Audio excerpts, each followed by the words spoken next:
साथियों नमस्कार, मैं दिनेश कुमार सिंह। मेरे इस YouTube चैनल में आपका हार्दिक अभिनंदन और स्वागत है। आज एक नया विषय लेकर के आपके समक्ष उपस्थित हुआ हूं और विषय है उत्तर प्रदेश राज्य में विभिन्न जनपदों में राजस्व निरीक्षकों की तैनाती। उत्तर प्रदेश राजस्व संहिता की धारा 16 की उपधारा 1 में राजस्व निरीक्षकों की तैनाती का प्राविधान है। आज हम इसी पर चर्चा करेंगे कि इनका चयन कैसे होता है, भर्ती का स्रोत क्या है और इनकी पदोन्नति के क्या क्या अवसर हैं, इनके अधिकार क्या हैं, इनके दायित्व क्या हैं, इनका नियुक्ति अधिकारी कौन है, इनका विभागाध्यक्ष कौन है। ये सारी बातों पे आज हम चर्चा करेंगे।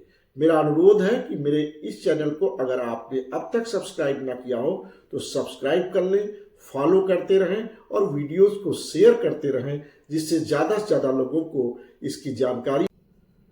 साथियों, उत्तर प्रदेश राजस्व संहिता की धारा 16 की उपधारा 1 में राजस्व निरीक्षकों की तैनाती के संबंध में प्राविधान किया गया है और इसमें कहा गया है कलेक्टर तहसीलों में राजस्व ग्राम अभिलेखों के पर्यवेक्षण के लिए, अनुरक्षण के लिए और शोधन के लिए, शोधन मीन्स करेक्शन के लिए, और ऐसे अन्य कर्तव्यों के लिए जिन्हें समय समय पर राज्य सरकार सामान्य या विशेष निर्देश के द्वारा, आदेश के द्वारा निर्दिष्ट करे, एक या अधिक संख्या में राजस्व निरीक्षक तहसीलों में नियुक्त कर सकता है। ये कलेक्टर को अधिकार दिया। इस प्रकार इस धारा में जो दायित्व सौंपे गए किस काम के लिए, एक तो ग्राम अभिलेखों का पर्यवेक्षण। आप जानते हो ग्राम के अभिलेख तैयार करने की जिम्मेदारी तो लेखपाल की होती है, चाहे खसरा हो, चाहे खतौनी हो, चाहे नक्शा हो। तो ग्राम अभिलेख जो बनेंगे उनका पर्यवेक्षण करने की जिम्मेदारी है, उनका अनुरक्षण मेंटेनेंस करने की जिम्मेदारी है कि मेंटेन रहें, अद्यावधिक रहें, और उनको शोधन मतलब करेक्शन करने की भी जिम्मेदारी है। तो ये महत्वपूर्ण दायित्व है। इसके अलावा राज्य सरकार जो समय समय पर जो और उनको दायित्व सौंपे, कार्य सौंपे, उनको भी उसे करना है। साथियों, इस प्रकार राजस्व निरीक्षक एक बहुत महत्वपूर्ण कड़ी है ग्राम लेवल पर राजस्व प्रशासन की। राजस्व निरीक्षक को पहले कानून गो के नाम से प्रचलित थे। इनको कानून गो गांव में कहते थे, आज भी इनको कानून गो भी कहते हैं, लेकिन अब सरकारी भाषा में इनका पदनाम बदल करके राजस्व निरीक्षक, रेवेन्यू इंस्पेक्टर कर दिया गया है। साथियों, धारा 4(17) में इन राजस्व निरीक्षकों को राजस्व अधिकारी माना गया है, लेकिन 4(16) में राजस्व अधिकारी 17 में मानने के बावजूद भी इनको राजस्व न्यायालय का दर्जा नहीं दिया गया है। धारा 4 की उपधारा 16 में यह प्राविधान में जो किए गए राजस्व न्यायालय कौन कौन होगा, उसमें राजस्व निरीक्षक नहीं है। तो ये भी एक व्यवस्था है। साथियों, राजस्व निरीक्षक के कर्तव्यों और दायित्वों का विस्तृत उल्लेख यूपी लैंड रेवेन्यू मैनुअल के अध्याय 34 में किया गया है। यूपी लैंड रेवेन्यू मैनुअल जो बना हुआ है उसके अध्याय 34 में विस्तार से इनके अधिकारों और दायित्वों का उल्लेख है। इसके लिए मैं एक अलग से भी वीडियो बनाऊंगा, इसमें केवल अधिकार और दायित्वों का। आज मैं मोटा मोटा आपको बता रहा हूं कि जो परिभाषा से ही स्पष्ट हो रहा है कि ग्राम अभिलेखों का पर्यवेक्षण, उनका अनुरक्षण और उनका शोधन, और इसके अलावा राज्य सरकार जो उनके और दायित्व समय समय पर सौंपे, सामान्य आदेश से या विशेष आदेश से, वो करेंगे। और इनको जो दिया गया है कि उत्तराधिकार के मामलों में जो म्यूटेशन होते हैं वरासत के आधार पर, जिसमें वरासत अविवादित हो, उसमें भी इनको आदेश पारित करके उसको अभिलेखों में दर्ज करने का अधिकार इन्हें दिया गया है। अगर अविवादित है, विवादित होंगे तो अपनी रिपोर्ट तहसीलदार को भेजेंगे। अविवादित वरासत है, कोई विवाद नहीं है, तो मृतक के जो वारिस होंगे उनका नाम दर्ज करने का अधिकार भी है इनको। इसके अलावा धारा 38(6) में भी जो अभिलेख है उसमें जो त्रुटि है, लोप है, उसको ठीक करने का कार्य भी कर सकते हैं। तो ये इनके अधिकार और दायित्व है। साथियों, राजस्व निरीक्षक की भर्ती कैसे होती है? राजस्व निरीक्षक की भर्ती का स्रोत क्या है? राजस्व निरीक्षक लेखपाल जो होते हैं उनकी पदोन्नति से राजस्व निरीक्षक बनते हैं। तो एक स्रोत है लेखपाल की पदोन्नति से। 76% जो पद हैं राजस्व निरीक्षकों के वो लेखपाल की पदोन्नति से भरे जाते हैं।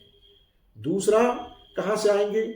जो हमारे संग्रह अमीन हैं, जो मौलिक नियुक्ति वाले संग्रह अमीन होते हैं, कलेक्शन अमीन जो वसूली का काम करते हैं, उनको भी प्रमोशन के कोई चांस नहीं थे। इसलिए एक रास्ता इधर से दिया गया है कि 22% जो कोटा है पदों का वो संग्रह अमीन से पदोन्नत होकर राजस्व निरीक्षक बनेंगे। उसके बाद नायब तहसीलदार भी बन सकते हैं। दूसरा 2% कोटा जो भू अर्जन के अमीन हैं उनको भी दिया गया। इस प्रकार जो है 76% सीधे लेखपाल की पदोन्नत से, 22% संग्रह अमीनों की पदोन्नत से और 2% हमारे भू अर्जन के जो अमीन हैं, सर्वे अमीन होते हैं, उनके पदोन्नत से भर्ती होते हैं। ये तो भर्ती का इनका स्रोत है। तो इसका मतलब सीधी भर्ती कोई राजस्व निरीक्षकों की नहीं होती है, लेखपाल से, संग्रह अमीन से, भू अर्जन सर्वे अमीन से पदोन्नत होकर के ही राजस्व निरीक्षक बनते हैं। अब इनकी पदोन्नति कहाँ होगी? इनकी पदोन्नति जो है नायब तहसीलदार के पदों पर होती है। राजस्व निरीक्षकों की पदोन्नति सीधे नायब तहसीलदार के पदों पर होती है। और नायब तहसीलदार जो है आगे पदोन्नत होकर के तहसीलदार बनता है। तहसीलदार आगे पदोन्नत होकर पीसीएस अफसर, डिप्टी कलेक्टर, एडीएम, सीडीओ ये बनते हैं। और अगर लंबी सेवा है, अच्छा कार्य है और तो वह आईएएस भी बन सकते हैं। लेकिन अभी ऐसा कोई उदाहरण नहीं मिलता है। साथियों, यह जो है इनकी सेवा को नियमित करने के लिए इनकी राजस्व निरीक्षक की सेवा नियमावली बनी है। जैसा मैंने आपको बताया कि उत्तर प्रदेश में राजस्व निरीक्षकों के लिए नियुक्ति अधिकारी कलेक्टर हैं। राजस्व परिषद इनका विभागाध्यक्ष है। भर्ती का तरीका बता दिया और कुल 4281 पद हैं जिन पर इनको नियुक्त पद पूरे प्रदेश में है जिन पर इनकी नियुक्ति की जा सकती है। राजस्व निरीक्षकों को कहाँ कहाँ जिले में तैनात किया सकता है? तहसील में तैनात होंगे तो वहाँ पर लेखपालों और के क्षेत्र में जो लेखपाल हैं उनके कार्यों का परीक्षण करेंगे। पहला तो यही है। दूसरा, इनको कार्यालय में भी तैनात किया जा सकता है। तीसरा, इनको जनपद स्तरीय भूलेख कार्यालय में भी राजस्व निरीक्षकों को तैनात किया जा सकता है।